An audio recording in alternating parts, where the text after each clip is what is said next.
CataractCoach.com, podcast series, episode number 68, with Chris Teng, talking about surgical scope, complex cases, entrepreneurship. He's a professor at Yale University. But what is so sheeny? Let's find out. Welcome back to our Cataract Coach podcast. And today I have a very special guest, a fellow eye surgeon like you and me, Chris Teng from Yale University. There we go. Who I first met, maybe 15, 18 years ago when you were a resident. Chris, welcome to our podcast. I have so many questions to ask you because we're going to talk about your incredible journey of the MBA later in your career and entrepreneurship. I love it. It's such an honor for me to be here. I'm such a huge fan of yours. As you said, we met 15 to 18 years ago when you first came to NYU when I was a third-year resident, and you gave grand rounds. And you made such an amazing impression on me. So it's just such an honor for me to be here. Yeah, it was a pleasure. I travel still now a lot. And anytime I go speak at university, it's just a pleasure for me to be in front of young residents. So much so that, as you know, my routine is, if for a resident program, I donate my honorarium back to their residents. Yes. And I remember you gave such an amazing cataract talk there.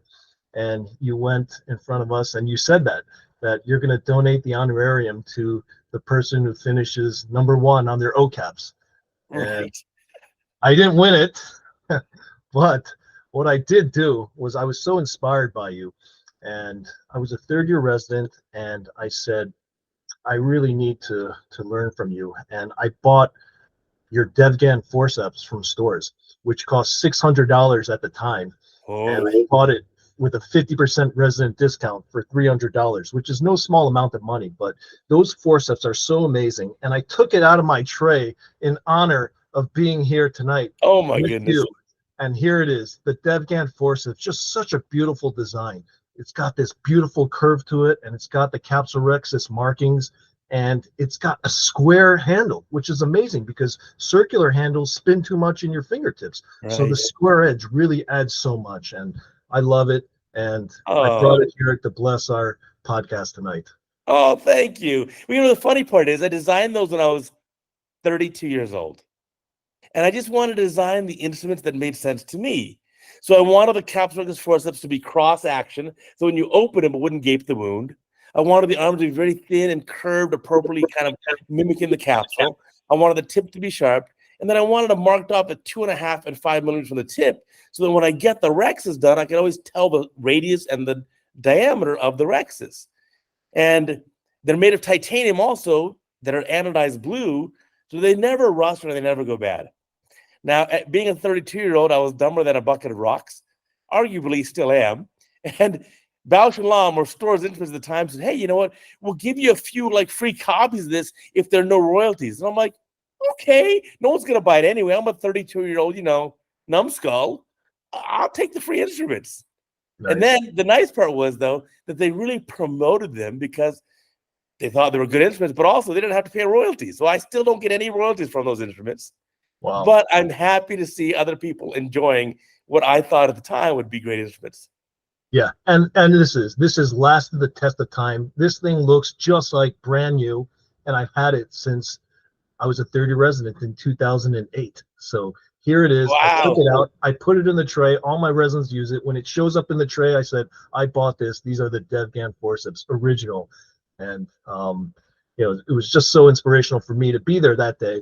And then the second time I met you was at a meeting, and I said, can you teach me how to make a capsulorhexis when you start with the forceps? At that time, you were posting your videos on YouTube, and you taught me how to do that by poking down in the middle with the sharp forceps, or opening it and then grabbing it with the left side if you're a righty, and then you can turn to the right if you're a righty. So you just cut straight or you pull up, and you taught me that as well. So thank you. When I was a kid, young kid, 6, 7, 8 years old, 10 years old, I'm helping my dad. My dad always liked Sears Craftsman instruments, because back then in the 1970s, those were made in America, and they had a lifetime warranty. So much so, you found out somewhere in the junkyard an old Sears Craftsman screwdriver that was all rusted and bent and broken. You take it to Sears, they give you a brand new one. It's a lifetime warranty, no questions asked. So I designed these instruments out of titanium to last for your entire career. Now, obviously, in the modern day era, and that's apparently a dumb business decision. Everything should be like single use, so I keep getting paid basically a recurring fee. But then you know what? Honestly, it's like it's the instrument I wish I had, and so I kind of old-fashioned in the thinking, but it's what makes sense to me. Well, they're amazing. The sustainability gods have come your way, so these have lasted the test of time. So much better than disposable, one use and off. So we got to cut down on our wastage these days. That's a really good point. And you see more of this now in the academy and the ASCRS about sustainability. Because I look at my own service center in Beverly Hills, and it's one giant hefty trash bag per case that I do. Yeah. That's just a lot of trash.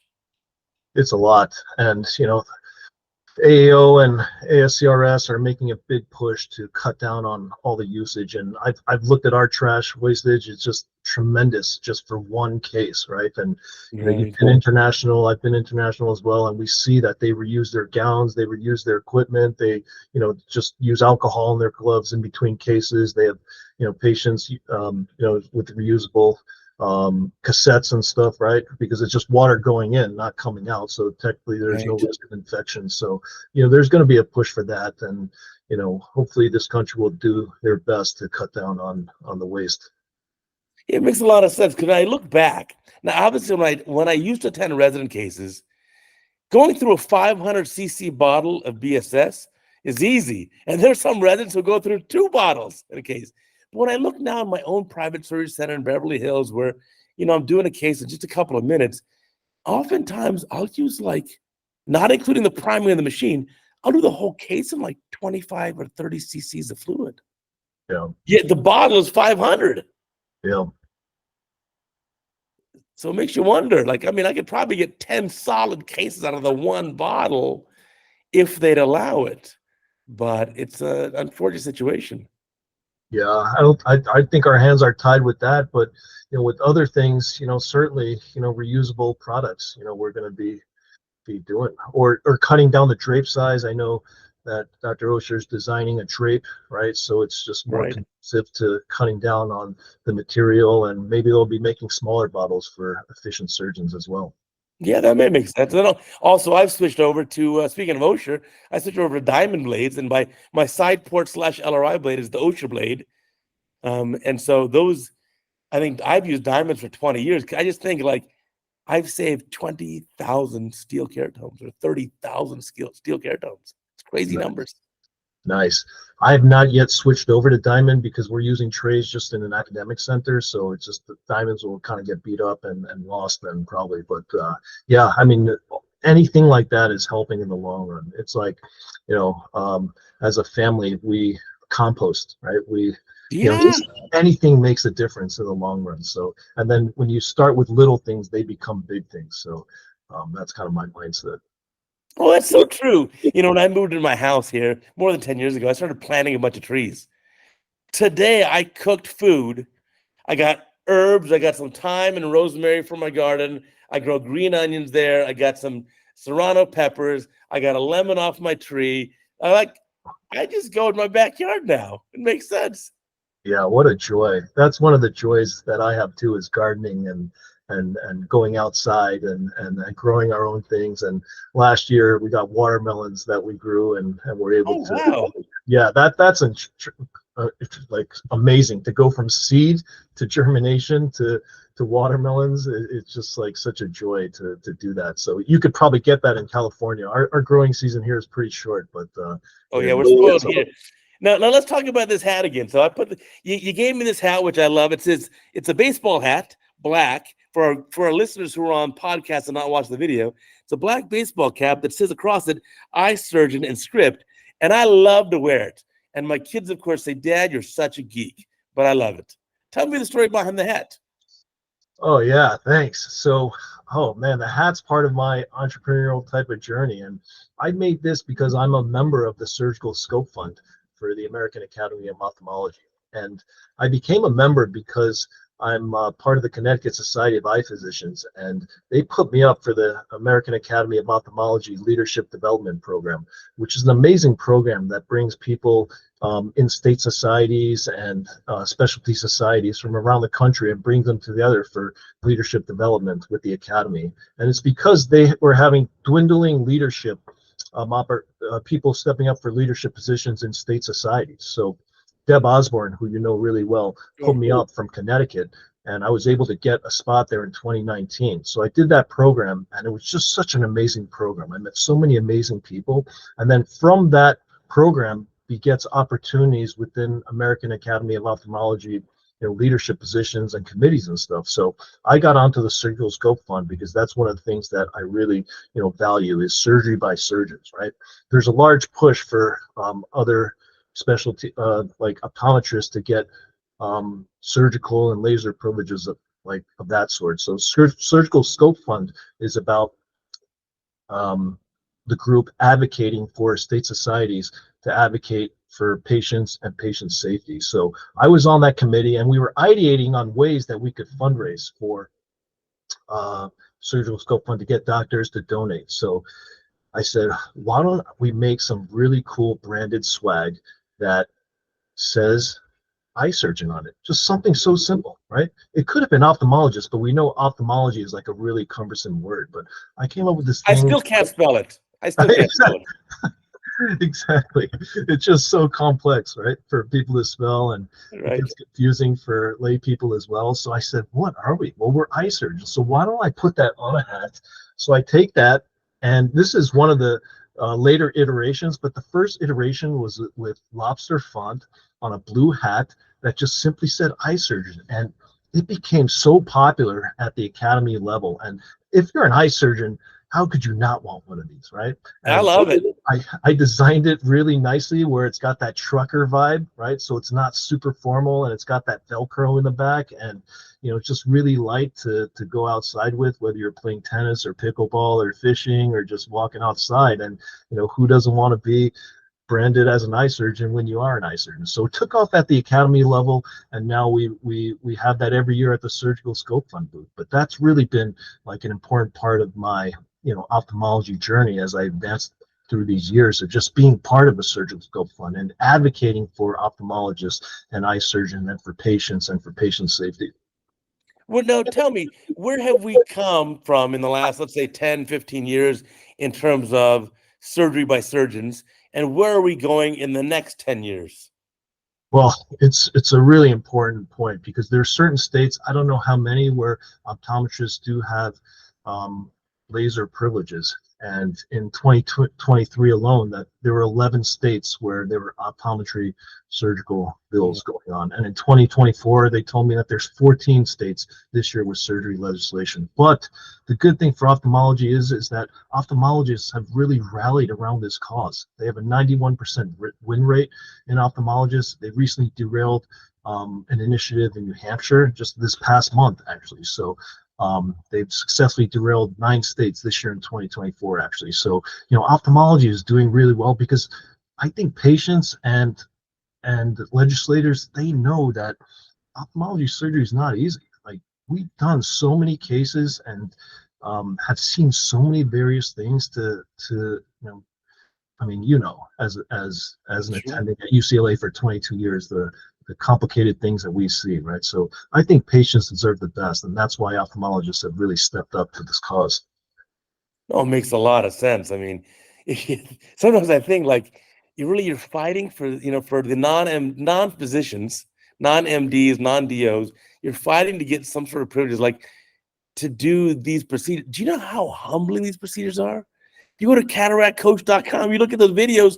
Every week we have a complication video. It is so humbling. Yeah. I always say cataract surgery takes let's say 5 to 10 years to learn, but a lifetime to master. I still haven't mastered it. Yeah, me neither. Me neither. That's the crazy part. And then also to fight for privileges that sometimes don't make sense to me. Like, okay, you want to do YAG laser capsulotomies. Do you know how like few nickels and dimes we're getting paid for that? Do you really want all that liability?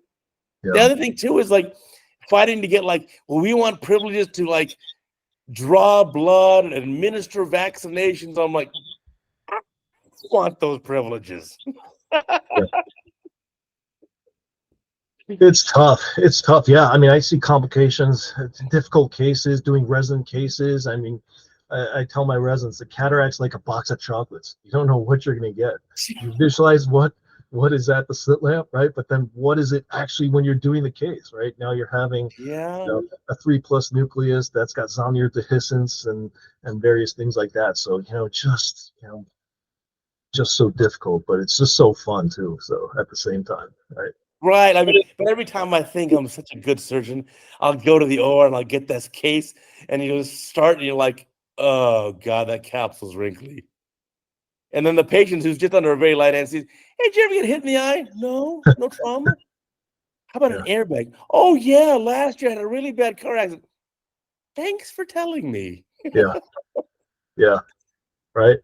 Or iris is popping out of the wound. There's positive pressure. We're doing these complex glaucoma cataracts, as I call them, which tend to be a little bit more difficult. So we're seeing all these various types of things that are coming at you in real time. But that's what I talk about the residents and fellows a lot, is the power of visualization, right? Going in before cases, whether it's a week before, the night before, the day before, the morning of, or right before the case, right? We got to put all these preparation, watching Cataract Coach, watching your videos, right? So then when the situation arises, you can give feedback real time and do the thing that needs to be done in order for the case to go well. Well, that's amazing you mentioned that, because even now, my big OR day is Monday. I like Monday ORs. So Sunday evenings, I have dinner, go for a little walk in my neighborhood, and then I come home, and the last thing I do before I go to bed is I look at the lineup for the next day, the surgical lineup. And for the few tough cases in the schedule, I kind of play them through my head like, okay, here's the game plan. Here's what I want to do. I got to do an IOL exchange. They've already been yagged, and they've got a little capsule fibrosis. Here's what I want to try to do. I kind of make a game plan, and I'll go to bed thinking about those cases. So it's exactly what you said, is to visualize it ahead of time. It makes it so much easier. And of course, there'll be curveballs that come your way, but as long as you visualize and prepare, most of the time things go well. And, I love sports so much, and I use a lot of these sports analogies, and preparation is key. I mean, athletes, even if they're the best players in the world, they're getting coaching, they're going through watching videos, they're going through game planning, right? And, the mantras are so true, which is, proper preparation prevents poor performance. That was something that was drilled on us at New York Guy Near and NYU, where I trained. If you fail to prepare, you prepare to fail. Those things become so true, right? You don't know it when you're hearing it from your attendings, but then once you come on your own, then you realize how important preparation is. And even the top athletes in the world are getting coaching. So, we all need that as well. So I learned so much from your website and many others. And I watch those videos before to prepare, and I visualize, and most of the time the cases go well. And if I get a curveball in there, then I draw on the bank of knowledge and I pull that out, and then I apply to the situation at hand. It makes a ton of sense. Like one of my favorite tennis players of all time, Roger Federer. Yeah. What an incredible tennis athlete, right? Incredible. But he always had a coach. And arguably, he could beat his coach at a one-on-one tennis match in a second. Yeah. But he needed the outside input from that coach to say, hey, you know what? Here's what you can do better. And then similar, like you said, watching game day footage, watching videos of him performing and saying, you know what? Here's where I can improve a little bit. So I apply those same things to cataract surgery. That's why I chose the name Cataract Coach, not Cataract Professor, not Cataract Boss. No, not just coach. Let me coach you. And I can coach surgeons who are better than me. It's okay. Yeah. It's an amazing thing that you've done. And just the idea of coaching, all humans need coaching. Roger Federer had a coach, Michael Jordan had a coach, Tiger Woods, Tom Brady, they all have coaches, and those are the best players, the GOATs of the world, right? So we all need that as well. And just the key to visualization is so important. And I initiated this thing with my residents, and it was based on Monday morning quarterback. Football games are typically played on Sunday, and then on Monday everyone's dissecting the games, right? So it's record the videos, and then we're all going to dissect it together and break down the film and show each other and learn together where we can make improvements. So we do that once a month. Oh, I love that. It makes a lot of sense because it's very different now from when I trained and even when you trained, in that now it's just ubiquitous to have the ability to get surgical video of your cases and then to have a known, like, okay, here's our setup time and place and meeting to go through these videos and learn from them. I think the young generation has a huge advantage because we learned from our own mistakes and we thought we were good. But these days, young doctors can learn from the mistakes of others. You can look at a video and say, oh, that's what happened. Okay, now if I ever encounter that, I know exactly what that is. Yeah, 100%, right?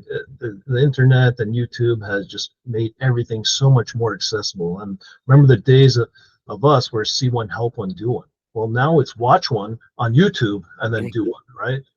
Right. So That's a good point. yeah.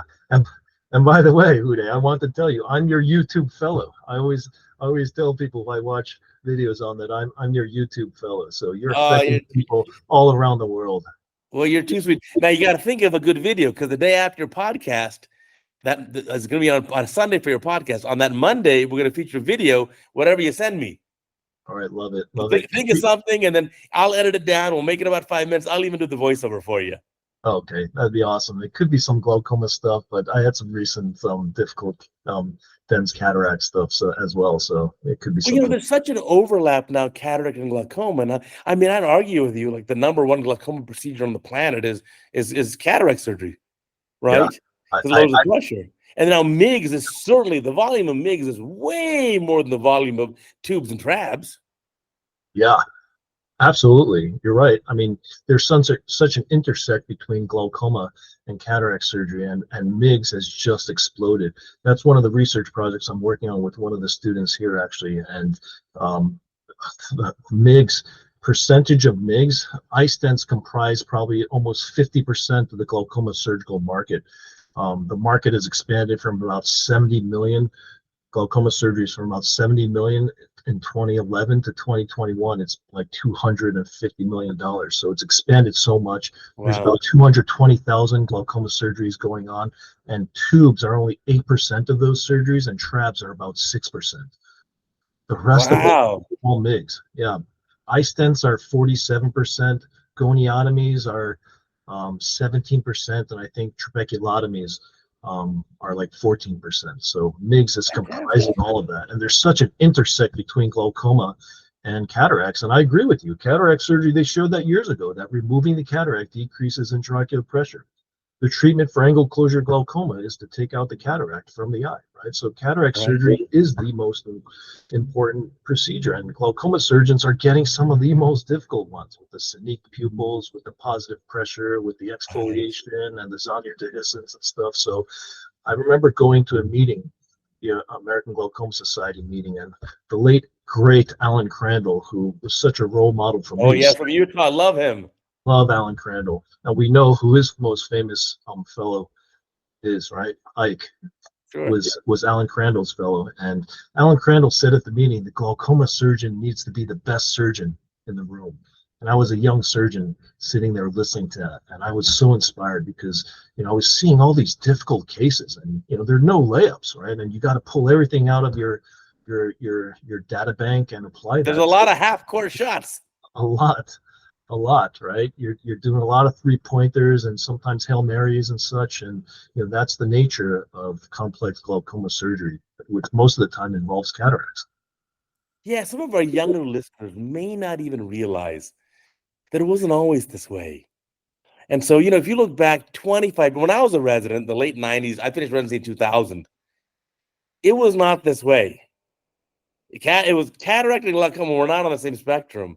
And around the time, you were very, very bright and very smart in picking this up, because right around the time you did the glaucoma fellowship, that's when things started to come together. And then maybe a year or 2 or 3 after you finished your fellowship, MIGS started to explode. Yeah. So you were very smart in choosing that. But yeah, though, it's changed a ton. And now you're right. Like one of my best residents of all time, Gio Campagna, who's a UCLA resident, who's an amazing resident. One of the best out of 20 years. Is just now this month finishing a glaucoma fellowship in Wash U with Arsham Shabani and the crew there. Awesome. What an incredible surgeon. He sends me videos, which I probably feature 10 of his videos on Cataract Coach. The skill set blows my mind. So I think these days, probably a lot of the really, truly amazing cataract surgeons that I have seen videos of are glaucoma specialists.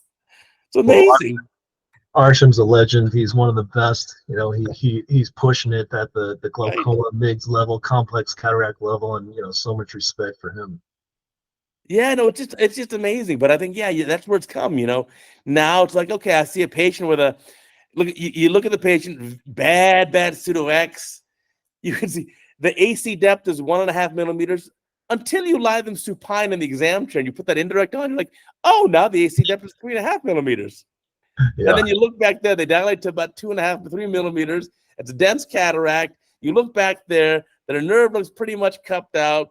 Their pressure is 28. And I'm just like, you know what? Let me send this one to my glaucoma buddies. Yeah. Love it. Love it. In those patients, I love atropine. Atropine becomes my friend. And so tell me, what's your approach then? Because I'm not a glaucoma specialist. I can barely spell glaucoma. But what's your approach? Kind of the case I described. Let's say 88-year-old patient, bad pseudo-X, pretty small, 3 millimeter pupils, the max dilation you get in the clinic. The normal axial length of 23.5 millimeters, normal Ks. When you see them in the slit lamp, the AC depth is 1.5 millimeters, but you lay them back in the exam chair, and now their AC is deep. So that whole lens iris diaphragm is really bouncy and weak. So what's your approach to this case other than to refer it? Because I'm referring it to you. Yeah. You're going to be in for a real pickle when you get those cases. Right. I mean, atropine is my most favorite drop in ophthalmology. Do you have a favorite drop, by the way? No, I'm learning from you. So atropine, so when do you give it? I use that so much to prevent hypotony, right? Atropine is one drop in the, obviously there's candidates for favorite drops, right? It could be atropine, it could be steroids, it could be antibiotics, but I knocked antibiotics off because they're one-dimensional. Steroids are the next favorite drop because it does healing, right? Yeah. It does inflammation, right? Prevention, right? Steroids you give for everything, but atropine is so multifaceted. There's so many amazing things about atropine, from stabilizing the blood aqueous barrier, from pulling the lens iris diaphragm back, from dilating the pupil, from preventing synechiae to preventing photophobia, right? Especially post-glaucoma surgeries such as trabeculectomy to prevent hypotony and to prevent choroidals and stuff.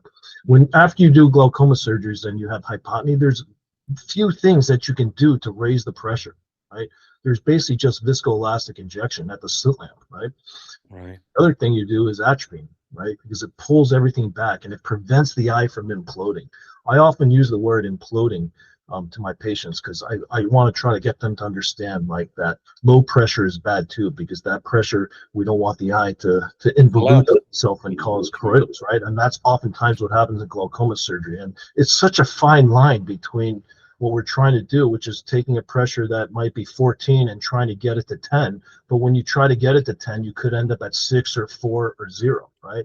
Mm-hmm. That's the difficulty with glaucoma surgery. And I say this to patients, I can't just turn a knob and dial it to a pressure of 6, right? If we're going to go for a pressure of 6 or 8, we could end up with a pressure of 0, and there could be a lot of heartache. Right. That's why glaucoma tended not to be as popular, right? But now with the advent of MIGS and the ability to bring the pressure down to a lower level, yes, not to 10, not to 8, but to an acceptable level where the disease might progress as fast. That's why glaucoma has been so popular these days.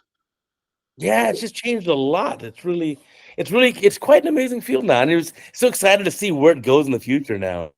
And let me think, I got a favorite drop now. Now that I think of it, favorite drop for me is, it's compounded by Harrow, who does sponsor this podcast. So there's my disclaimer, my financial disclosure.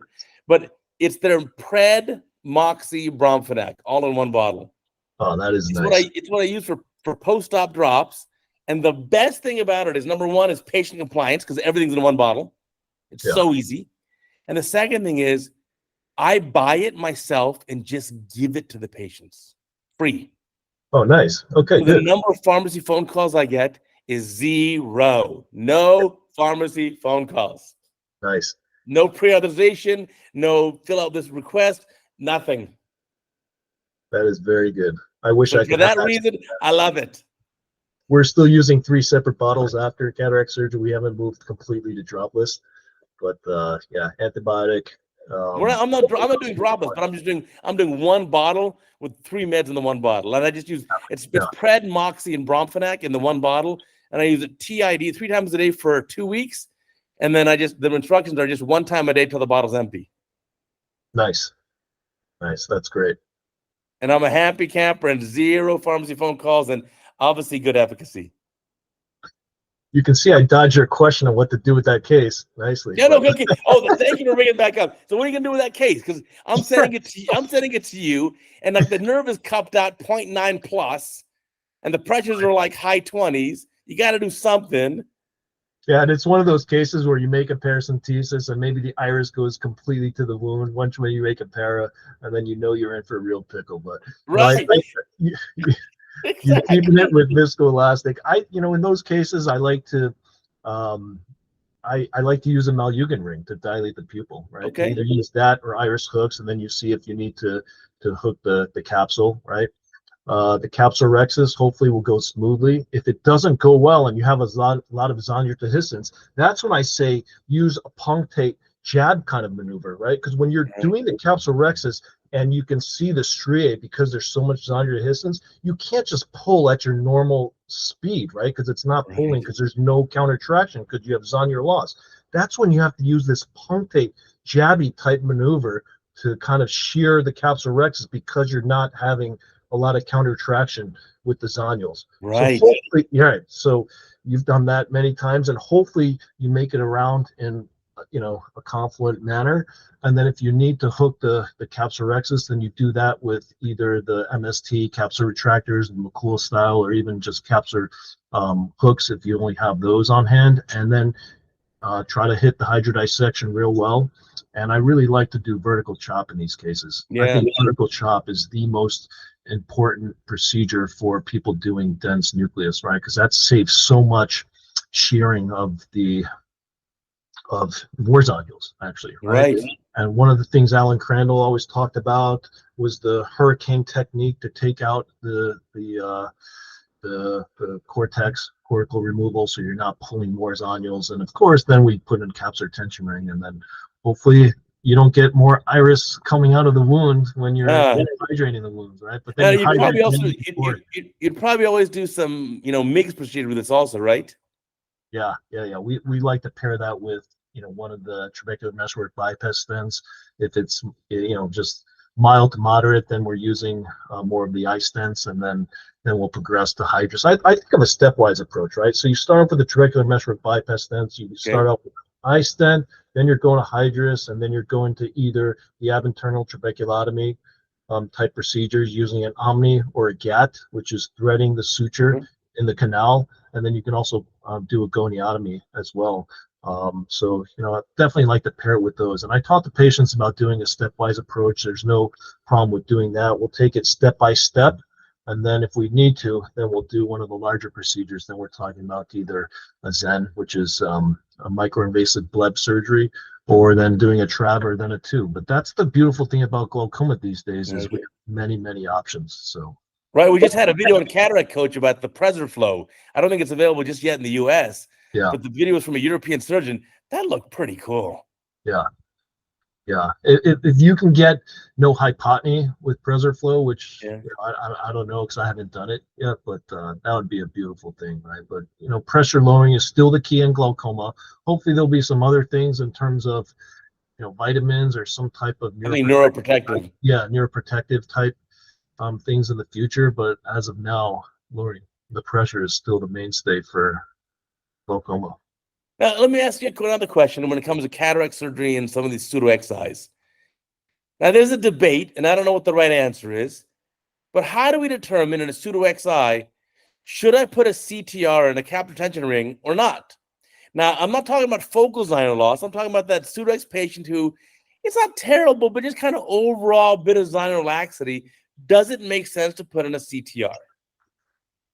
Yeah, I mean, it's always, you don't know until you know, right? You don't know during the case, but if they have exfoliation pseudo-X, then I would advocate to put one in, because the thing that I hate seeing at the slit lamp, if I haven't done one, is that shimmering of the IOL moving. And then you're like, oh man, why didn't I put one in, right? And then if sometimes it's not noticeable to the patient, but you notice the pseudophacokinesis at the slit lamp, and then I wish I had put one in. And then some patients can feel that glimmering of that. So I just talked to the residents and fellows, I'm like, when in doubt, I think you should just put the capsular tension ring in. So it just help you. So for you, it helps with pseudophacokinesis. Yeah, yeah. Now, what about some of the patients that I've had with like overall global Zyner laxity, which is kind of a bit, a lot. I'll put a CTR on the bag, and then I'll do a 3-piece lens in the sulcus with optic capture through the rexus. And to me, those guys now, like that IOL is totally stable. There's no moving back and forth. Is that reasonable to do in all these cases? Yeah, that's great too. Yeah, 3-piece optic capture is great, and I have one of your graphics about that too. That was in one of the magazines. Yeah, I mean, I think that's great too. Anything to prevent pseudophacokinesis, I think, is totally reasonable, and a 3-piece optic capture definitely achieves that. So I think that's completely reasonable. Are you seeing a lot of then, because you're a glaucoma specialist, obviously at a busy practice, do you see a lot of late kind of caps or bag plus IOL plus CTR, like the whole thing dislocating, dehiscing like 10 years, 20 years after the cataract surgery? Yeah, not full dislocations, but I did one recently that maybe I can submit for the video, and I used the McKay belt loop. It was a 3-piece. Nice. Yeah, it was also a 3-piece in the bag, and it was causing some UGG syndrome, right? Some uveitis, glaucoma, hyphema syndrome. So I did a McKay belt loop using the Prolene sutures, and it stabilized great. Unfortunately, she had been having high pressures, and she developed some type of microcystic corneal edema, so might need some further surgery for a DSEC. But the belt loop, was tremendous and worked really well. So that was a nice loop through the 3-piece haptics.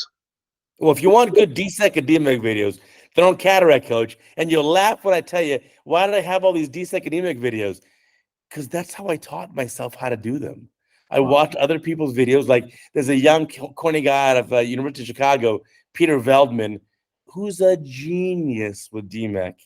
Nice. So I got all his videos that he had out there, put them together in like a compilation video, watched it about 100 times to kind of cement it in my brain.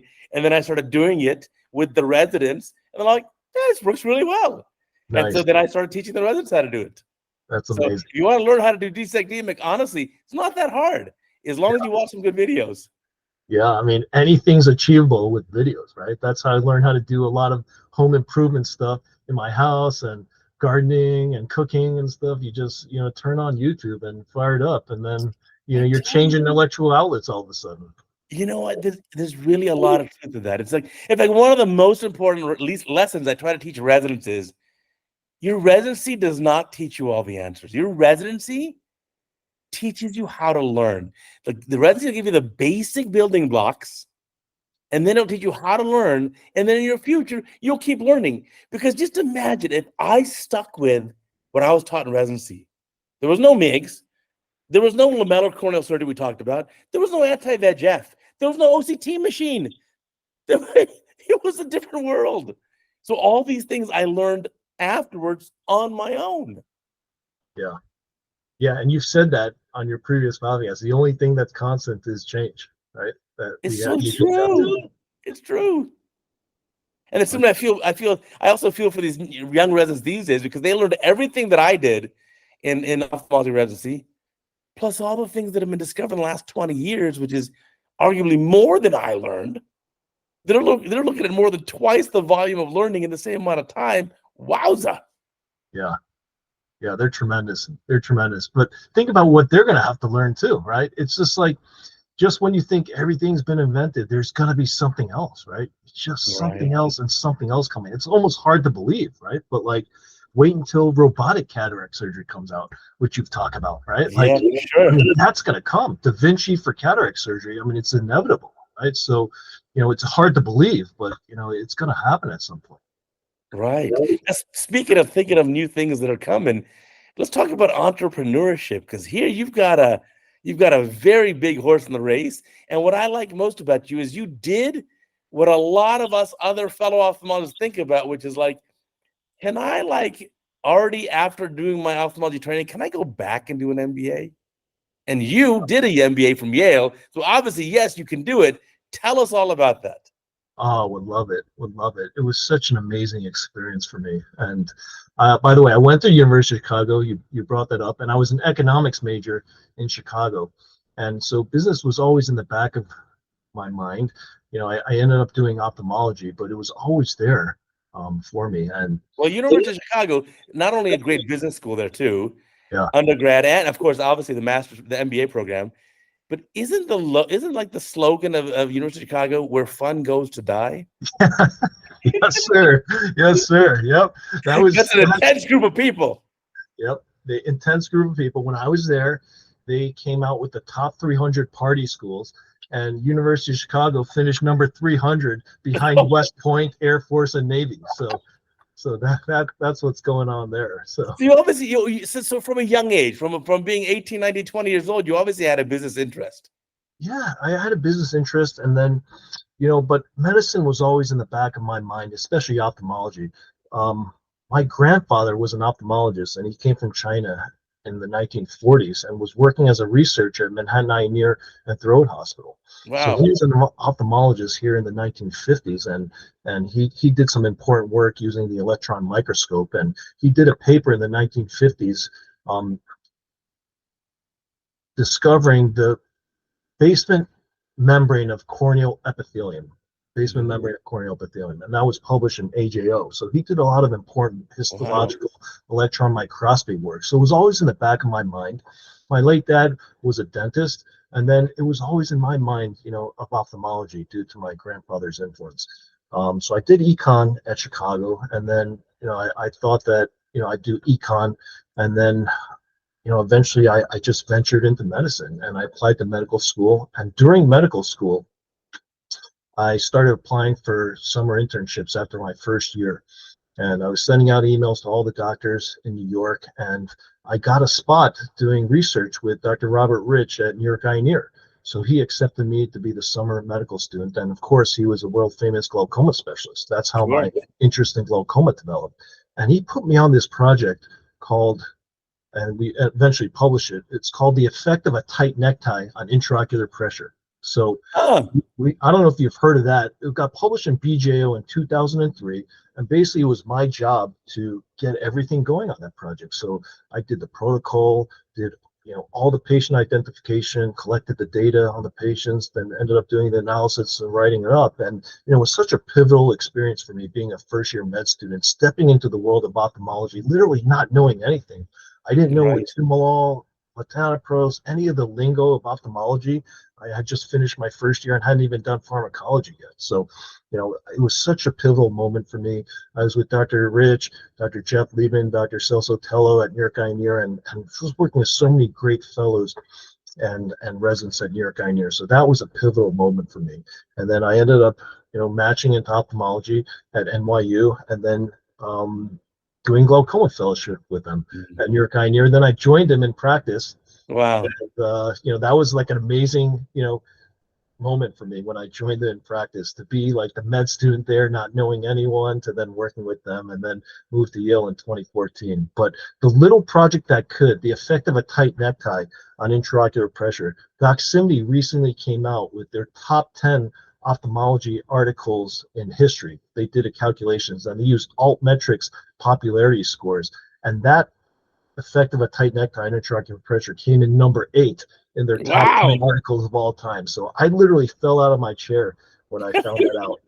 It was just like, it was such an amazing thing for me, because I would never expected it to have hit as much as it did. But at the time, Yahoo was like the biggest website, and it made the Yahoo front page news, and New York Times wrote a little snippet about that, how if you tighten your necktie too much, it could have some adverse effects for your intraocular pressure. But that's a little project I could, and I talked to my residents about that. Just do your best. You never know what's going to hit and what's not, but you just put your earnest best effort into everything, and good things may happen. That's so cool. How'd you go from that then to starting an MBA program? Because it sounds like, what, I'd like to learn some business stuff too, but it just seems so intimidating to a whole MBA. And I don't know if I can work that hard or if I'm that smart. Yeah. Oh man, you're definitely as smart, and you definitely have the entrepreneurship, and everyone has it in them. it was just, Yale had this program where they take doctors from the medical school and they brought them to the business school to get lectures once a month from the business school professors. So they had about 50 doctors there in this program. They since stopped, but I was lucky enough to get accepted into that program. And I wanted to be in that program because I had this interest in business and from my economics background. And it was just such an amazing experience to be in the business school.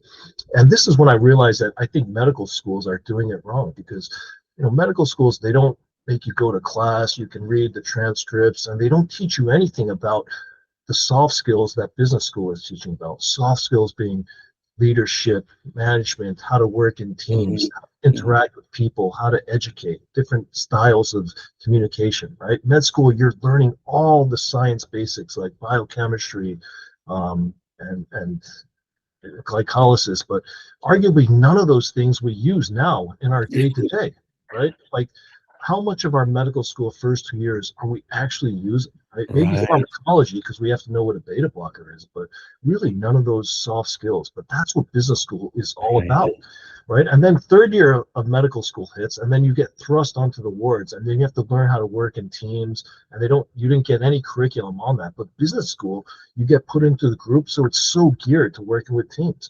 So I took these courses there, and then the pandemic hit, and I was like, now's the time for me to expand my skill set. Life's too short. Everyone had that moment during the pandemic where they started picking up hobbies, they started doing adventures and doing these various things and challenge themselves. Well, for me, it was to go to business school, right? So I took the test. They make you take the test, right? And it's not the GMAT or the GRE. You can take those, but there's a shortened version called the Executive Assessment Test. So I studied for that, and I got in. I entered in 2021, finished in 2023, but it was like such an amazing thing. It was like the curriculum there is like so applicable to all of our day-to-day, right? And entrepreneurship, you're in a private practice, that's an entrepreneurship, right? Like anyone who's doing that, they're entrepreneurs, but like we didn't learn any of those things in medical school, right? Like that is nothing. Nothing. And things are applicable, right? Like, because the hard skills that you're learning are accounting, finance, marketing, probability, statistics, operations, micro and macroeconomics and operations and things like that. Those things are directly applicable to any sort of business situation, right? So it was good for me to get the formal training in that. And not to mention, you learn, you meet so many amazing people. Like the professors are all amazing, and your class. Yeah, the connections you make, I hear that's the biggest thing. The network, it's just such a tremendous thing. So it's never too late for anyone to go back and do business school. I just found it so applicable and so fascinating, and I've been able to parlay that into something else that we can talk about too. Tell me about that. So what did you parlay this into? Yeah, so one of the cool, a few things I've been working on. One of them was I got a patent in 2022, and that was something I was working on since 2015. And it's a patent for a contact lens device where the contact lens is embedded with various layers of ultrasonic sensors. And our initial idea was to stimulate the trabecular meshwork, because we were saying if you have like filters, which is the trabecular meshwork, and the fluid's not going through, like imagine you have some sludgy mud on top, and then imagine that gets stimulated with ultrasound. Then all of a sudden the sludge is going to start moving through the meshwork. So it's like we use an ultrasonic cleaner to clean our surgical instruments. Same thing. Same thing, exactly. And that was one of the things that we showed, right? Right. So resting in the water, nothing's going to happen. All of a sudden you apply ultrasound, then the instruments get clean. Right. But we wanted to ultrasonically clean the trabecular meshwork, and we were thinking about external approaches, and then we settled on an approach using a contact lens.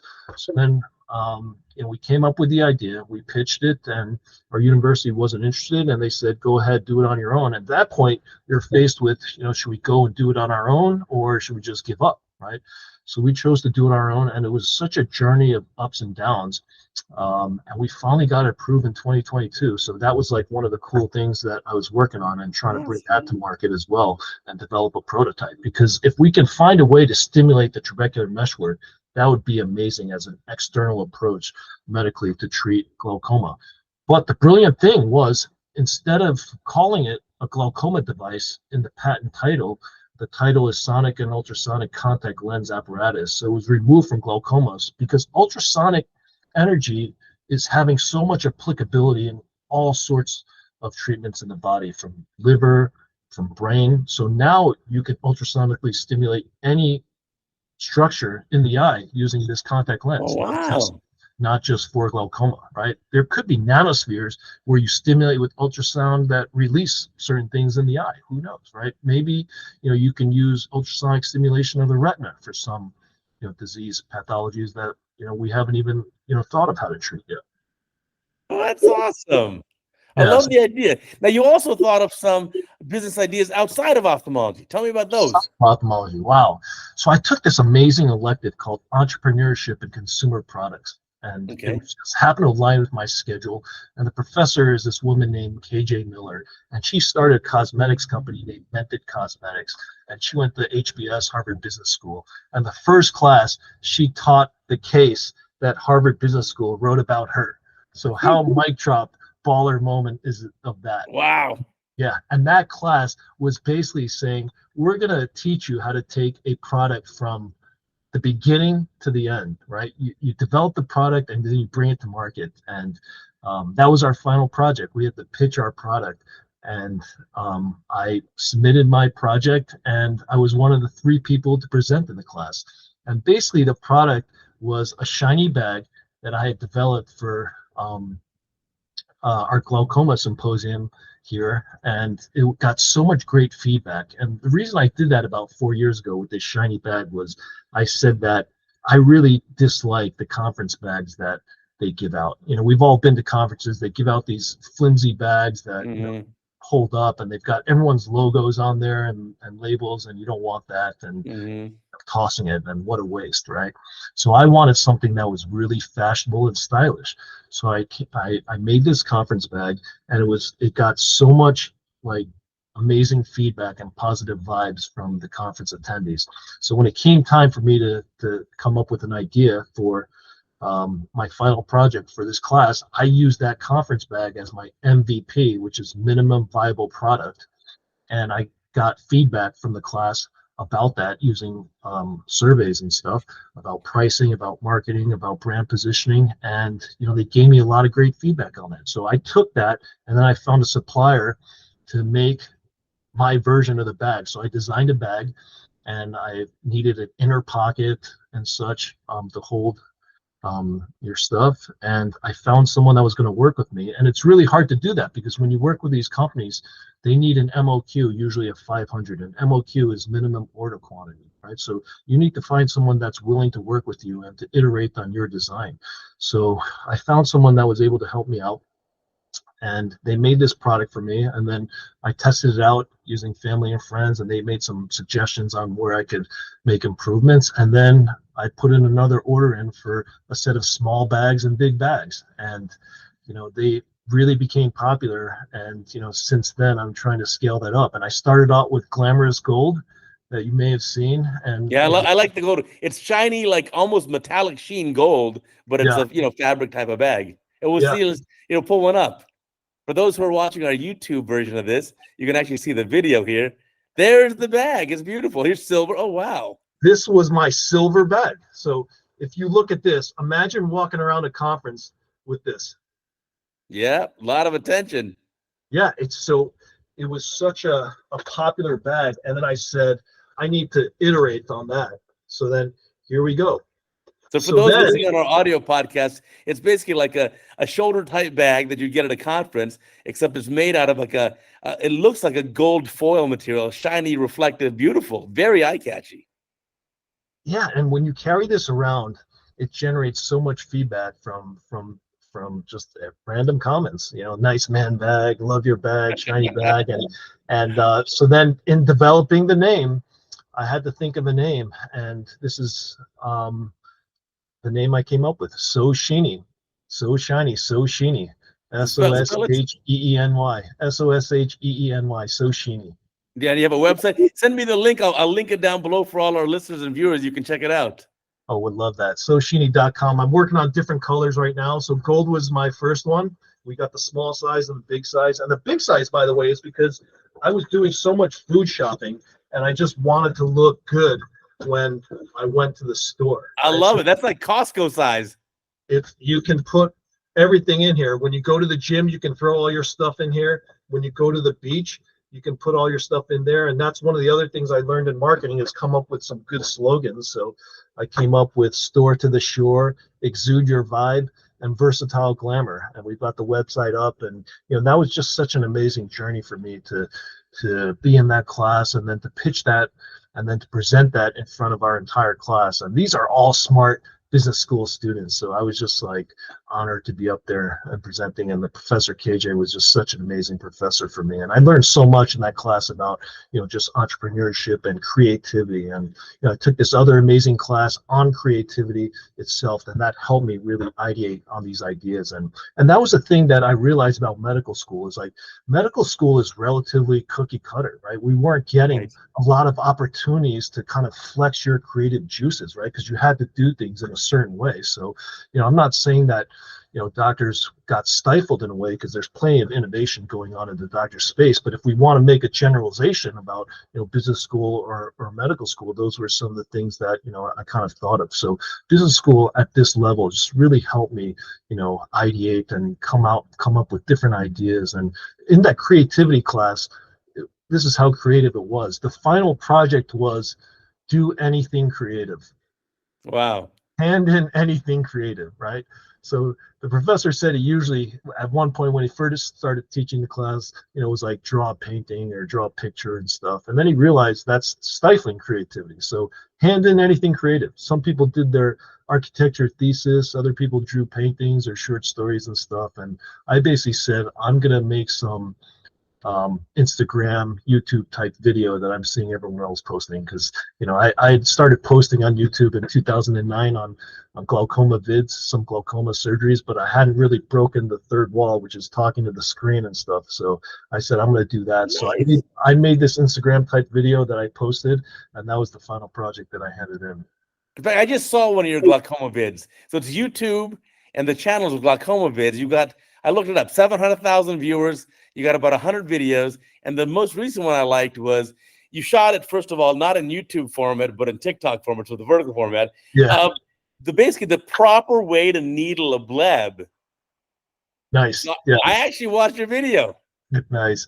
Yeah, I'm trying to make shorts and iterate and just come up with various type ideas. And that was the thing. I started posting in 2009, but I never really continued on with that, right? And it was something that, through your inspiration and others, Yeah. because I'm a big fan of watching everyone's work on YouTube, that I was like, okay, I need to get back into it, right? So then that was my project to break me out of this like lull of, what I was doing on a day-to-day, right? So business school like helped me like in so many different ways, learn soft skills, hard skills, and Right.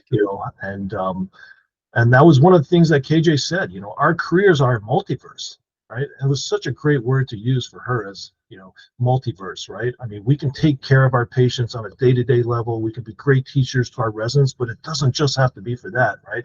Ophthalmologists, have such a long, run, right? So we can do so many things like Vinter, like comedian, like social media influencer, or other things within ophthalmology, such as advocacy or entrepreneurship or meetings or leadership positions or state societies and stuff. There's something for everyone in this field, in our field and also beyond.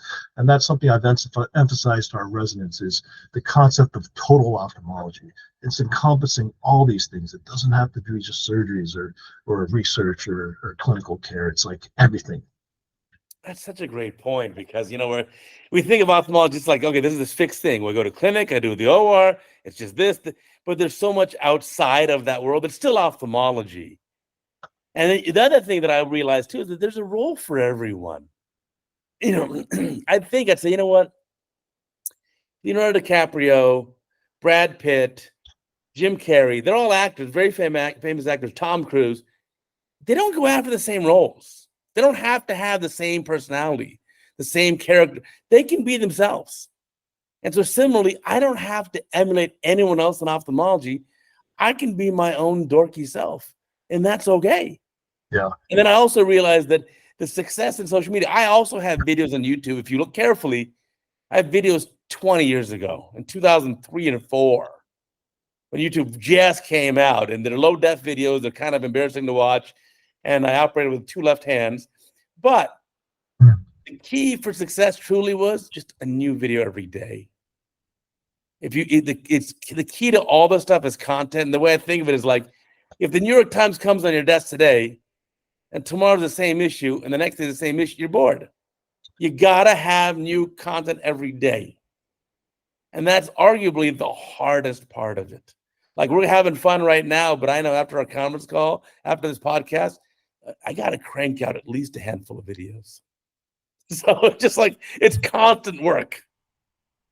Yeah, that's amazing what you've done every day. And it's the persistency and the consistency and the dedication that you have to your craft. And, your residents are so lucky, to have learned from you. And, I know we've talked, and, you talk about showing up, but not just showing up on time and doing your best and being helpful. And those are mantras that I always tell my residents, like, no matter what situation you go into, as long as you show up on time, do your best, and be helpful, usually things are going to work out your way. And, even if you're in like a unfamiliar situation, like if you're a medical student on like an away rotation, like you can quickly assess like how that doctor likes to work, and then you can add value to their clinic, right?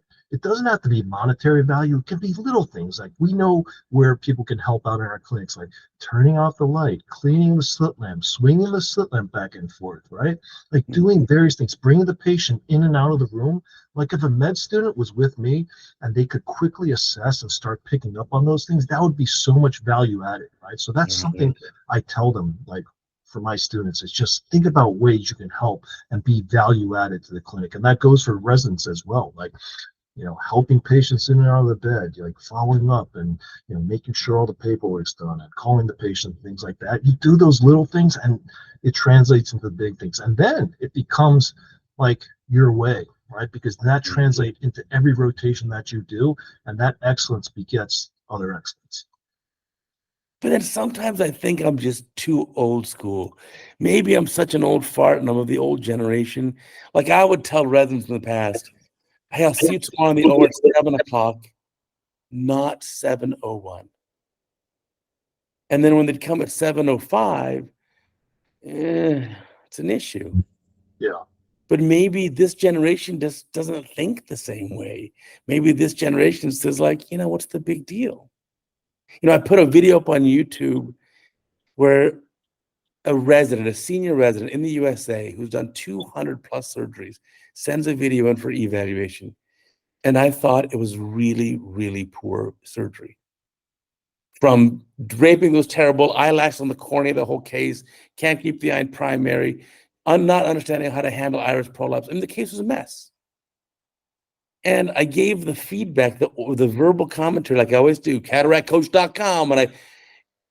And there were so many, this video got 10,000 views in 3 days. And it got more than 100 comments in the first 2 days, 148 hours. And the comments were, some were like, yes, this resident has to step up their game. This is not appropriate. But some were like, you're cataract coach, you're too strict.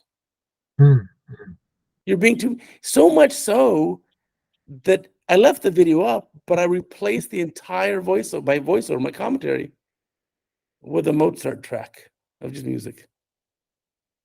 Because I'm sick of reading the comments that I'm like too tough and too, but I always think like, that's not an appropriate surgery. How are you going to go into practice? I would not let you do that surgery to my family, to my eyes. So maybe, I don't know, maybe I'm too old school with this. Maybe the new generation is different. Maybe. But it's important to get honest feedback, right? I mean, that's important to know. Well, totally anonymous. Yeah. So I'm not picking on anyone.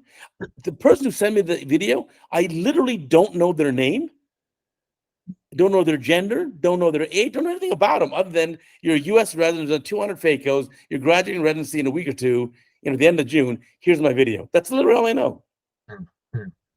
So I don't have any personal agenda, but I just, like, to me, it was like wow, 4 years later, 200 cases in, this is what you've got? This is where you're at? Yeah. So it's like, but then again, maybe that's just me and the old generation. I mean, people like me, I'm older than you. I'm 50 plus now. I'm over age 50. So maybe it's just that generation where, things were strict.